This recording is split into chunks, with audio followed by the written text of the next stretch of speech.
Hello everyone, welcome to Live with Sirus Migration Education, where we're going to talk to you live about latest updates on Australian and New Zealand migration visas updates and current scenarios. This is also a good opportunity for you to talk to us live without making any appointment. Just you can type your questions in any of these platforms that you're reaching us live on the comment section down below.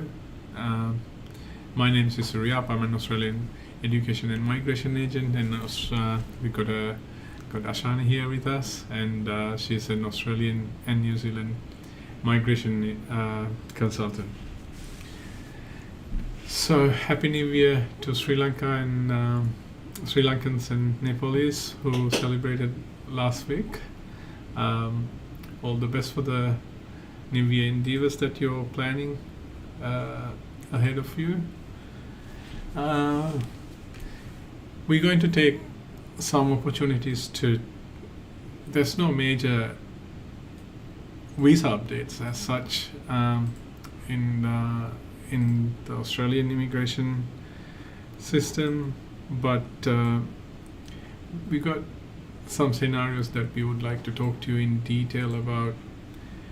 General skill migration, work visas, business visas, and also wanted to give you a heads up on our visit to Sri Lanka in coming week. On 2nd, 3rd and 4th of May, we're going to be in BMICH in Sri Lanka, so you can talk to us in person if you have any Australia or New Zealand migration or education related question. Any visa, doesn't really matter, we're here to help you.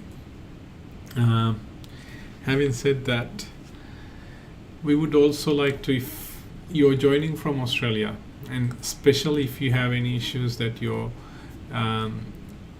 not seeing an opportunity for you to get a 485 or a post-study work visa once you completed, or you're not clear, or your chances are very low in Australia, you might also have other opportunities other than Australia in New Zealand as well, if you are planning to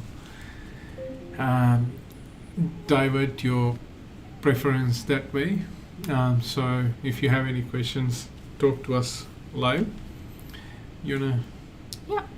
But I think before we go into other visas, let's look at some of our recent visa grants. Very good.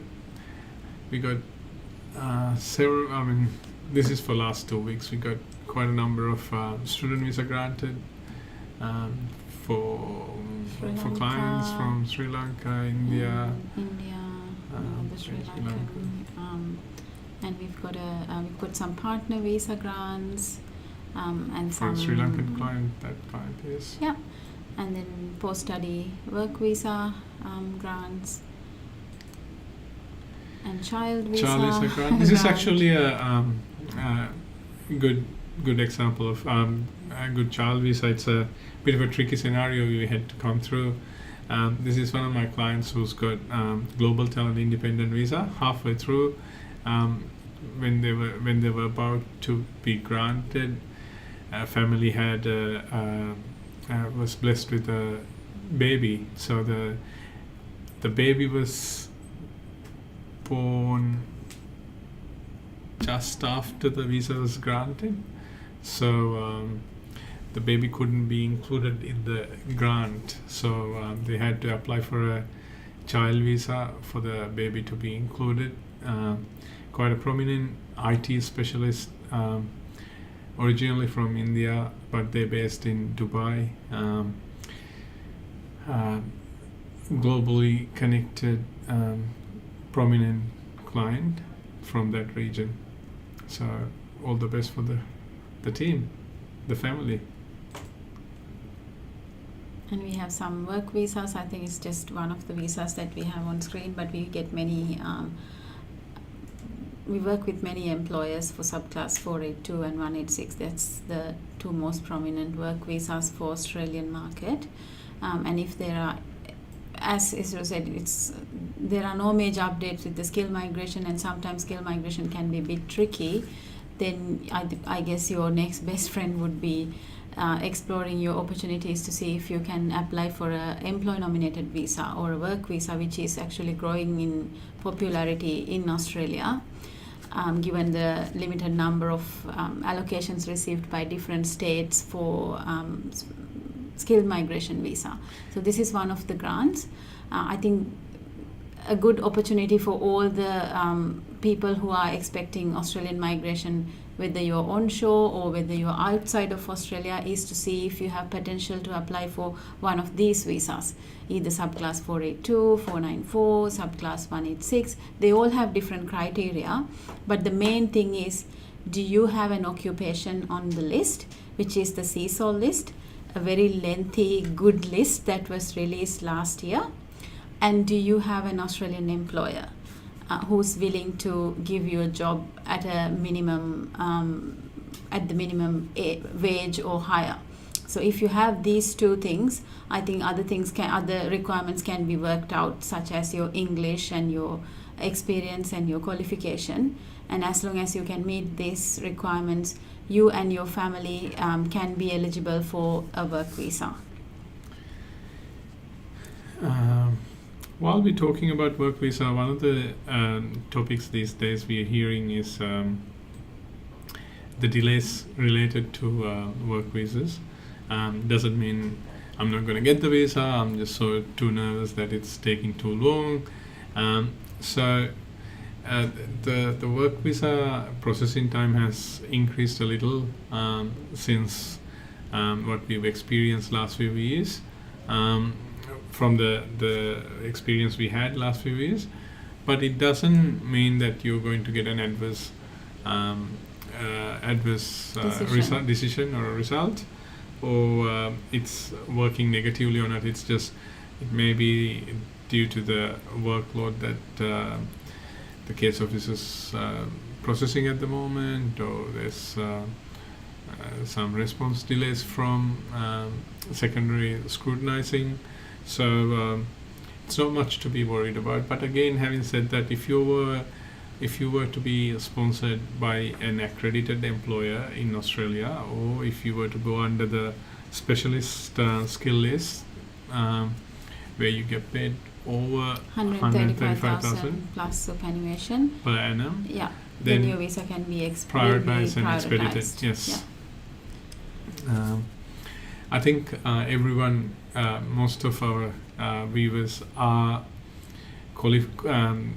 somewhat educated or known about these work visa categories, but pretty much for you to be eligible for a work visa, you need to have a qualification plus at least 1 year work experience to get into 482 visa, skill in demand visa. So the major thing, as Ashani said, you need to have a number one employer. So you can't do it yourself, or you can't start a business and sponsor yourself. Well, you can.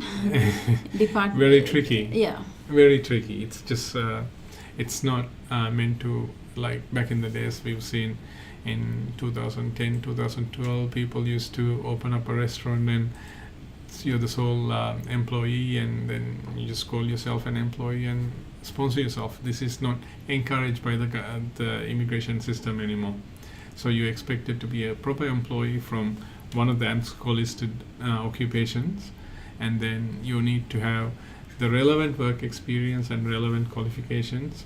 Work experience has to be at least 1 year within the last 5 years, and you need to. Can you go to the skill in demand slide? You need to have the required English and character requirement satisfied for it. So this is again, if you were to look for long-term stay in Australia, after working for your employer for 2 years, you can apply for 186 visa with your employer's blessing. Or if you have over 3 years work experience and full-time work qualification, skill assessment, etc., then you can consider going to 186 directly or halfway or after completing your work requirement as well. So it all depends on what arrangement you have with your employer, or what your employer is happy to support you with, then there is a permanent pathway as well. And one other good thing as well, you can also come to Australia with your family, and if you have schooling kids, then because you're a full-time taxpayer, you're eligible to have your kids going into state school at no extra cost, so it's free of charge in another way. Yeah. Actually, there's a question we'll answer before we move on to the next one from Ayesha. She's asking, I have an organization willing to sponsor me for subclass 407 visa. What are the requirements? Good question. Really good question. Subclass 407, it's a training visa for people who are listening and who don't know about this visa. There's very strict criteria actually to be eligible for this visa. From the employer side, most of the employers can be eligible as long as they can prove that there is a supervisor who's going to provide this necessary training to the applicant. Very important point in Yes. this visa. So you need to be able to nominate someone to say this person is qualified, has the experience, necessary skills, and this person will be delivering the training. And from the employee side, you have to meet either one of these criteria that I'm about to tell you. You need to either have 12 months education experience, study experience in the last 24 months. So I'll repeat this. You need to have at least 12 months full-time study in the last 24 months, or you need to have 12 months full-time work experience in the last 24 months. Relevant to your expected training program. Training occupation. So don't get that confused. Some of my clients say, okay, I have completed a course 2 years ago, then this course was 12 months. No, it doesn't work like that. So you need to actually have studied for 12 months in the last 24 months, or worked at least 12 months in the last 24 months. So this visa is ideal for people who just completed their studies and don't have experience, or who just has 1 year experience with no qualification. But if you have qualification and 12 months experience, this visa probably is not for you, because you are eligible for another visa if you have those circumstances, which is the subclass 482 visa. And if you're eligible for a subclass 482 work visa but still you apply for the 407 visa, I don't think immigration will like that too much, because they will feel like the employer is trying to bypass paying you that minimum wage. That's why they are using the subclass 407 training program. In our opinion, and also Yes. we get to see a lot of people, quite a few clients we've spoken to last few months. Some clients think this is a substitution to or alternation to Skill in demand visa. or it's not another 408 extension or a different extension. It's a different visa altogether. There are certain strict criteria behind it. Yeah. And also what's another really important thing is you need to have a superior person who's willing to be training you. So if the organization chart can only have one chef or one cook, then if you're currently going to be working in full-time in that occupation without any supervisor or trainer, then this organization might not be your pick. Aisha, again, this might not be your case. Yes, Aisha, get in touch with us. I'm happy to provide you with a more in detail consultation. And also keep in mind, Aisha, there is no minimum wage for 407 visa, and there is a very minimum English requirement, and there is no advertisement or the LMT requirement. So comparing that with the skill in demand visa, subclass 407 is easier. But then I think it all depends on the company as well. We do many subclass 407 visas, but our larger clients with more turnover and many employees, they get accepted fairly quickly I did one few weeks ago for a government organization. They got approved within 2 weeks, whereas I have seen some clients waiting for over 6 months. So I think this is a visa we have to very carefully plan and decide if this is right for you. Some people do it as a interim extension Yeah, to just to complete borrow their time 482, as well. just to borrow it. It's just depending on your circumstances, it can be a different story. Again, some people also get confused when you say 482 visa. You need to have 1 year work experience after with your qualification. This qualification can be after your academic qualification has been completed, or during or before your qualification as well. So, for an example, you might be working as a cook or a chef while doing your course for last few years, and then you're not necessarily required to have that 1 year requirement after completing the course. But having said that, certain countries have mandatory requirement to have skills assessment. So if you were to go through that pathway, again you need to complete your course and then go through either a skill assessment pathway or a JRP pathway, depending on your occupation. So it varies a little bit. The best to be in touch with a migration agent to get the proper advice. How can you be eligible that way? Ratika's got a good question. Very good question. Can you tell more about DAMA subclass 482 visa? So DAMA stands for Designated Area Migration Program. Agree. So DAMA, it's a again skill in demand, or the subclass 482 is the actual visa subclass for that. But DAMA, if you look at it, it's an agreement between the state government and the federal government that has given the different states, based on their scarcity for employment, they have given some privileges to apply for either different occupations or with less requirements. Extensions and exemptions and incentives, I would say. Yeah. They've given, depending on the DAMA and also the actual occupation, they might at times they look into extended age period, so it's not 45 for you to get to permanent residence. You can go all the way up to 55. Yeah. Sometimes your English requirements not 5, it's 4.5. I mean, not vocational, it's functional. So there are many DAMAs in place right now with different states. So it's difficult to explain all of the DAMAs. It depends on, where your employer is and what your occupation is. But to give you a general idea, most of the DAMA programs will give you extended opportunities, extended occupation lists, and less English requirements sometimes, not all the times. Most of the times, higher age limits. Ratika, again, get in touch with us and tell us your circumstances, and then we will see, based on where your employer is located and your occupation, which DAMA you fall under, and based on that DAMA, what concessions that you can access, and if you're eligible for this, and if there is a permanent residency pathway attached to your specific DAMA. Okay, what do you want to talk about next? So,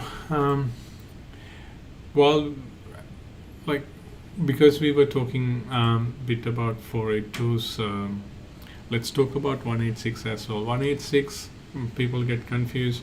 It's a work visa. Why can we do it in the get-go, or do we have to work 2 years and what's? So 186 is the when you go through employee-nominated scheme, 186 is the permanent residency pathway or the visa. This can be applied without going through to 482. That's called 186 direct entry. And you can apply for permanent residency after working for someone under 482 visa for 2 years.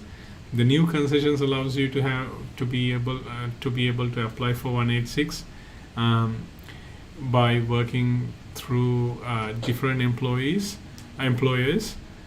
without having to be completed 2 years work requirement for one employer only.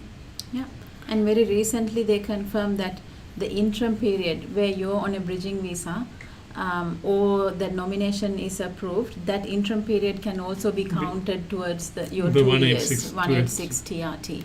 So it's important if you get the job opportunity and if you're working, keep working. Consider that you're obeying all the 482 requirements. So 186 direct entry, you need to have 3 years work experience, competent English, which is IELTS 6 in each band, or PTE 50, but I think they've tricked it a little bit, 50, and certain subscores need to have higher. And 3 years work experience, skills assessment, and again the Under full-time 45. employee. And you have to be under 45 unless you're going through, as the previous Viva said, Dharma program. So Dharma programs allows you. Yeah, and the occupation list that's applicable for subclass 186 direct entry, it's the CSOL list. So even if you Google CSOL, I think you can find this list. It's a very large list that was recently released. All the occupations in that list is eligible for employee nominated visa 186 direct entry. But if you look at 186 temporary resident transition, there is no occupation list. Your occupation can be whichever the occupation that you applied for your 482, as long as it's an ANSCO occupation and you work for 2 years. Can be multiple employers while holding a subclass 482, getting paid the wage that you declared in your application. You can be eligible for 186 under temporary resident transition stream. Again, you have to be under 45 for this normal stream.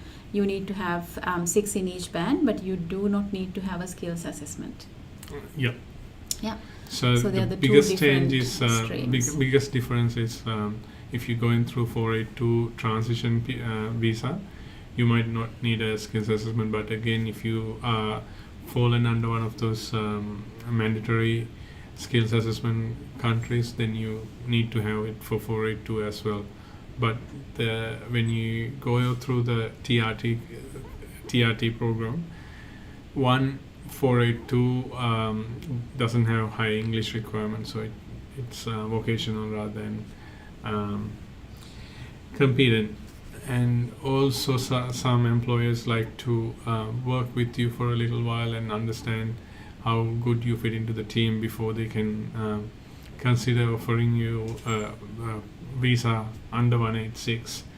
And one other thing also, once you get the 186 visa granted, it's not that you got a free ticket to go and do whatever you want. You still have an obligation to work with the nominated employer who gave you the nomination to work for them for at least 2 years under migration obligations other than your employment obligations. So you might have sign up a contract to work with them for 5 years, or you have other arrangement with them, but at least for the first 2 years you're required to work. If you're an employee, you're required to work with your employer in the first 2 years, unless the employer decided to terminate your employment under certain circumstances that they think they're restructuring, redunding, or whichever it is. Yeah. So that's work visa for you. And also talking about New Zealand, if you hit 45 and if you continue to working in Australia and you don't see a forward pathway through an employment categories, New Zealand's got an extended pathway and pathways to permanent residency. So if you could secure a job in New Zealand, it might be an option for you as well. So New Zealand's got pathways still very late. Yeah, so post-study work visa, New Zealand age limit is 55, but to apply for skill migration, there is no age limit. in New Zealand. So if you're 45 and you graduated here and Or if you're 35 and you graduated.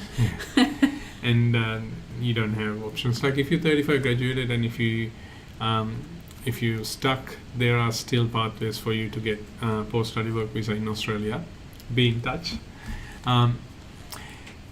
But if you're about 35, 45, whatever, and then you don't have any other pathways, you can still consider New Zealand as an option if you want to stay close to Australia, Yeah. New Zealand system.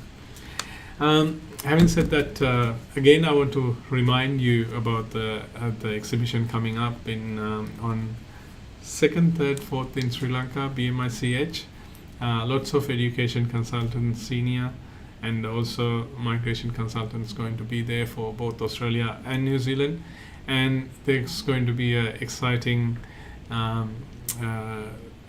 scholarships scheme that we're going to be introducing. There might be some exclusive scholarships that are available there and there. So whichever the field, come and This talk is for to New us. Zealand and Australia? New Zealand and Australia. Yeah. So come and see us. Shall we talk a little bit about business visas before we talk about skill visas and stuff? Yeah, sure. Let's give you a bit of a heads up. 491. Let's talk about Australia first.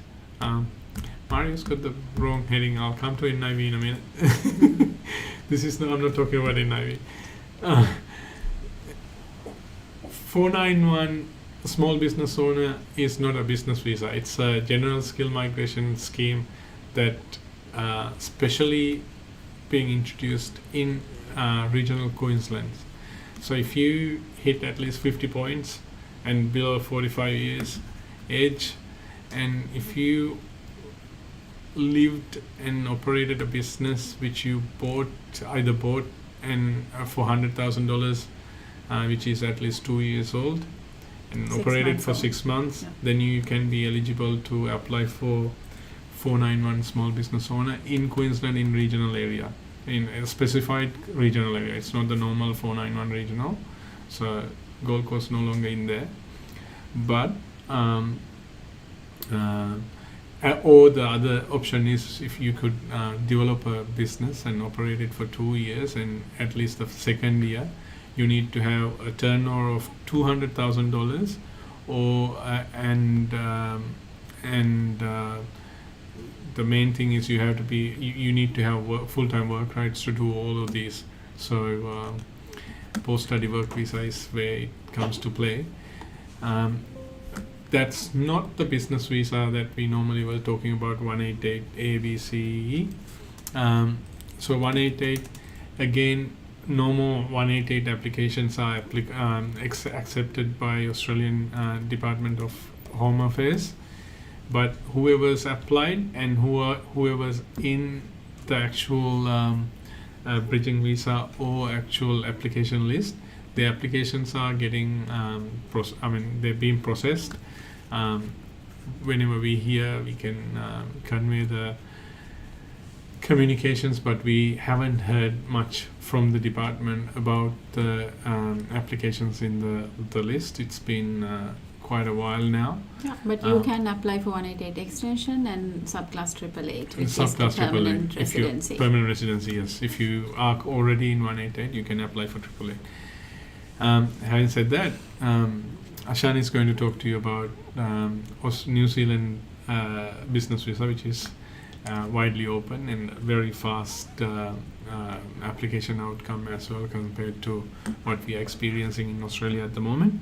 Yeah, so there's two visas. The initial visa is called New Zealand Entrepreneur Work Visa. Again, it's a point system, like Australian subclass 188 business visa used to be. You can get points for things like your age and your business experience and how much money you can invest in New Zealand and what benefits you can bring to New Zealand. So under the benefits, you can either provide employment to New Zealanders, you can do exports, or you can introduce a unique service or a product.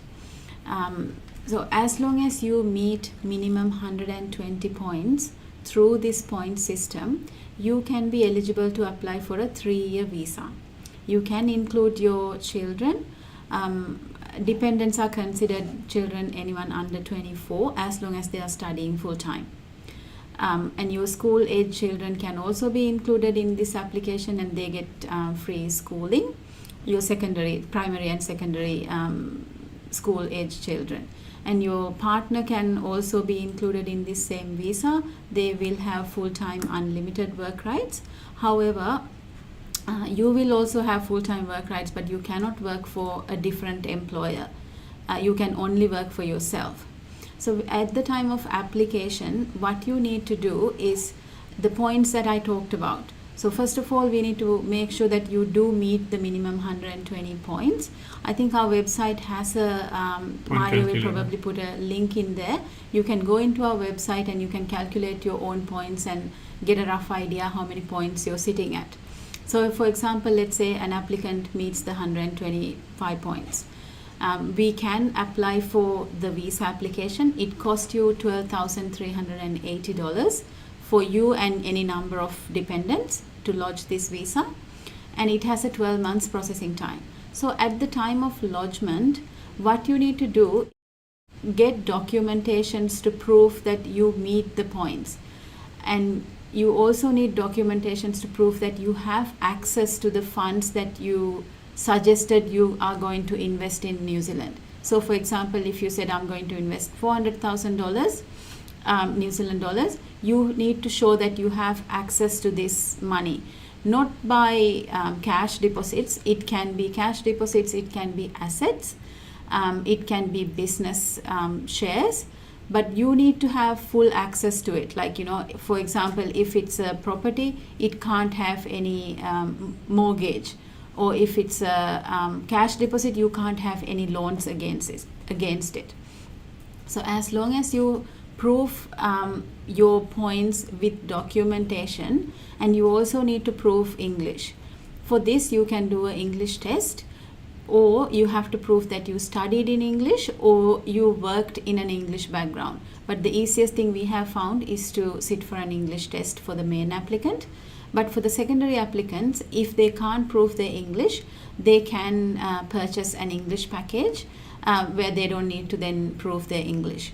So you need to prove your points, you need to prove your English, as well as you need to prove your health and character. So as long as you prove all of these, we can compile an application and we can apply on paper for this application. And it takes about 12 months for the processing. So until this first 12 months, you don't need to do your investment or anything. You can just submit the application and wait for the approval. We also need to accompany a good business plan, which we assist you with preparing a business plan according to your background, as well as according to what's in demand in New Zealand. Once the Department of New Zealand Immigration looks at all your points and your application and your prospects and your future suggested business plan, they will grant you the 3-year visa. Once the visa is granted, you and your family, or just the main applicant itself, can move to New Zealand. And they have 12 months to start the business plan, pretty much what you promised in the plan, and start their investments. So at the 12 months mark, New Zealand Immigration will do an assessment to make sure that you have taken steps, you have started your plans. And based on this assessment, only you will get your 2nd and 3rd year kind of visa released.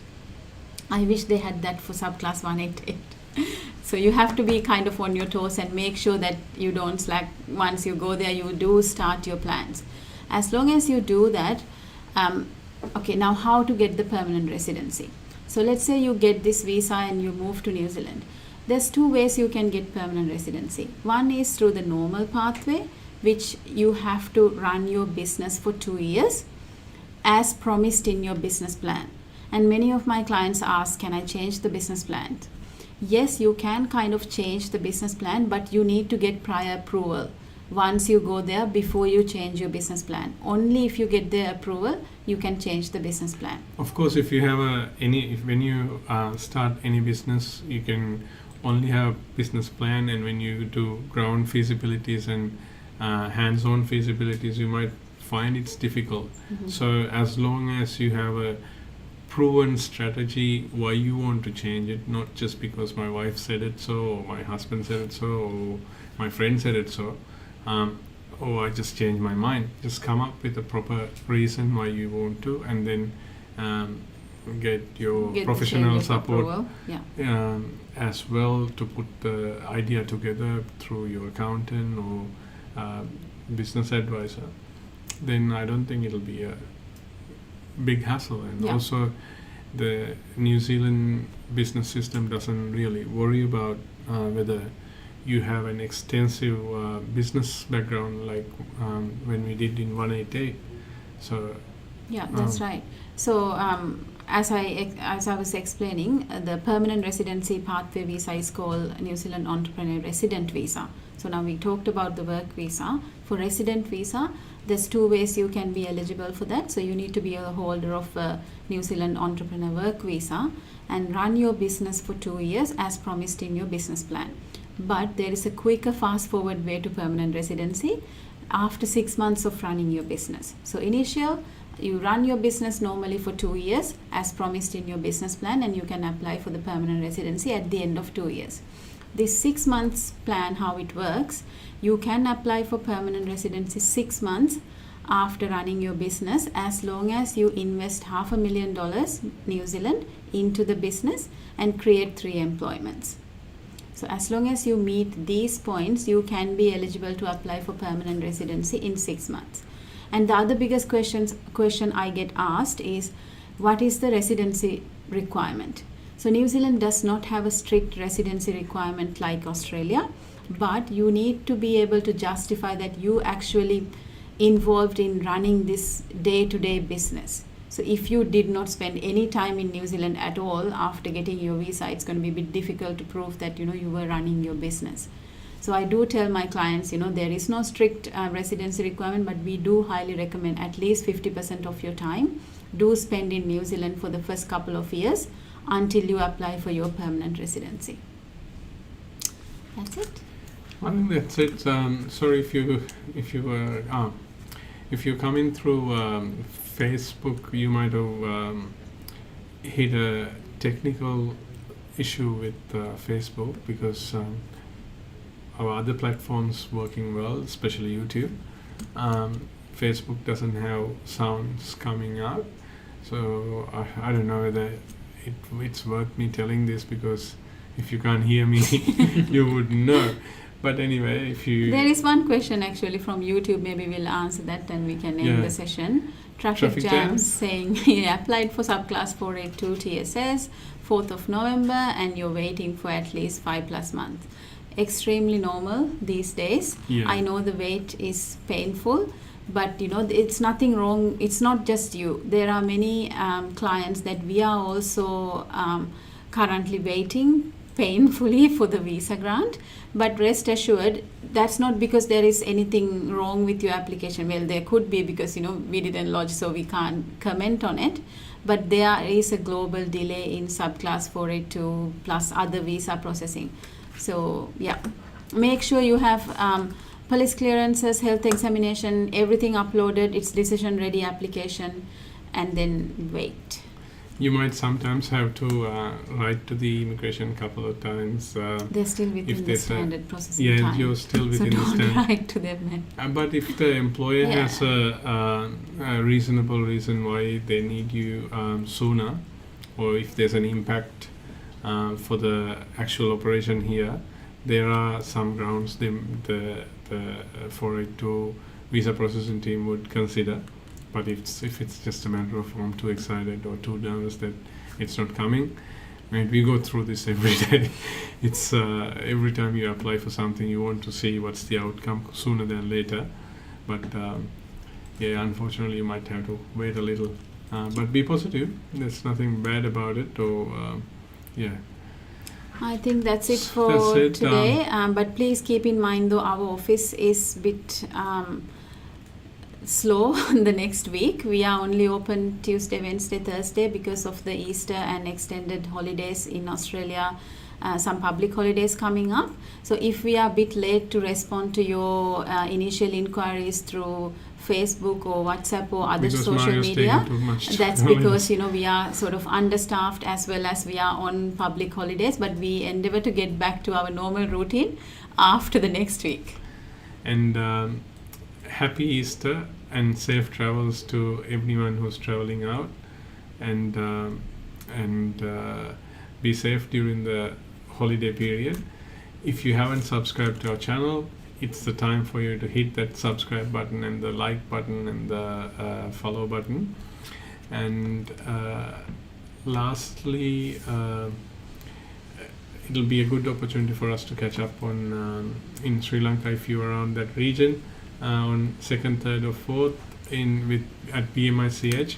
There's a lot of good information that we got for you, scholarships and new strategies for migration if you were to plan your forward journey or expanding your business to Australia or New Zealand. How can you do it? Or if you simply want to study, what will be the best demand, because it's not just a simple decision anymore to decide which bachelor's degree you're going to be studying or a diploma or advanced diploma you want to do, because it's not just the migration perspective. There are so many new courses and curriculums are out, getting ready for the next decade coming ahead. So let's have a chat and talk to us, and then we'll see how we go. Thank you so much for listening and being in touch. We look forward to talk to you in 2 weeks, but I might not be here. It'll be you. Yeah. All right. I'll see you in person in Sri Lanka if you're around there.